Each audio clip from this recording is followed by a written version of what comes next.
Dan kini sudah ada jurnalis Transmedia Taufikur Rahman yang berada di Rumah Sakit PD Jaya. Taufik, selamat sore. Bisa Anda ceritakan bagaimana kondisi korban yang sampai saat ini ada di rumah sakit, Taufik? Yang dapat saya laporkan, pada saat ini saya berada di Rumah Sakit Umum di PD Jaya. Saat ini ada sekitar 20 korban yang menderita luka ringan masih dirawat di rumah sakit.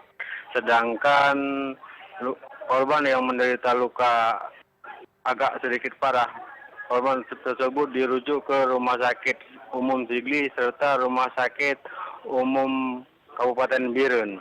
Hera. Ya, apa yang menjadi kendala? Apakah memang peralatan atau dokter yang tidak ada di Rumah Sakit Umum di PD Jaya, Taufik? Untuk saat ini suasana di Rumah Sakit Umum PD Jaya terkendala dengan listrik.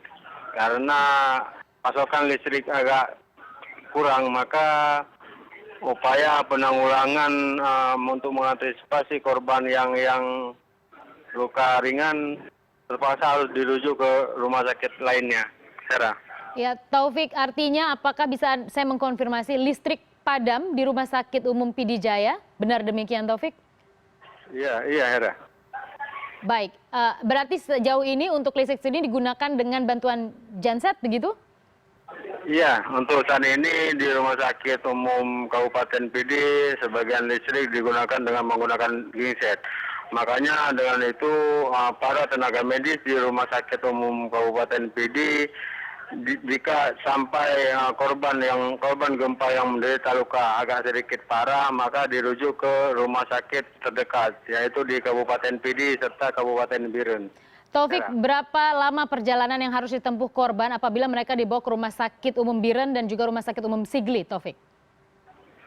Dengan suasana di jalan pasca gempa yang terjadi pada pukul 5:03 subuh tadi, kondisi di jalan terjadi kemacetan. Hampir di setiap ruas jalan terjadi kemacetan akibat lalu lalang mobil ataupun kendaraan keluarga yang ingin menjenguk keluarganya di Kabupaten PD Jaya. Sehingga jika pasien yang menderita korban luka akibat gempa tersebut, jika dirujuk ke rumah sakit Kabupaten PD, maka memerlukan waktu sekitar 1 sampai 1,5 jam. Begitu juga sampai ke Kabupaten Biren. Hera. Ya, Taufik, selain itu bisa saya mendapat informasi dari Anda, berapa banyak sebenarnya titik yang bisa menjadi lokasi penampungan korban gempa sampai saat ini menurut pengamatan Anda? Sampai saat ini titik penampungan korban gempa tersebut ada di 3 titik.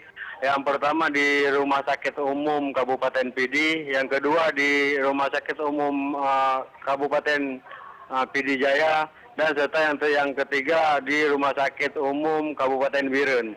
Jadi ada 3 titik korban yang dievakuasi. Jika korban menderita lukanya cukup parah, maka dari Rumah Sakit Umum Kabupaten PD Jaya langsung dirujuk ke rumah sakit tetangga. Hera. Baik, Taufik, bagaimana dengan korban yang misalnya rumah mereka roboh, kemudian mereka tidak bisa tinggal ataupun juga lokasi rumah mereka harus terpaksa ditinggalkan. Mereka mengungsi kemana, Taufik? Dalam seperti pantauan kita saat beberapa saat yang lalu, ada sekitar 5 desa yang berada dekat laut. Mereka sekarang mengungsi ke masjid terdekat. Mereka belum mau kembali ke desanya karena ditakutkan ada gempa susulan. Hera.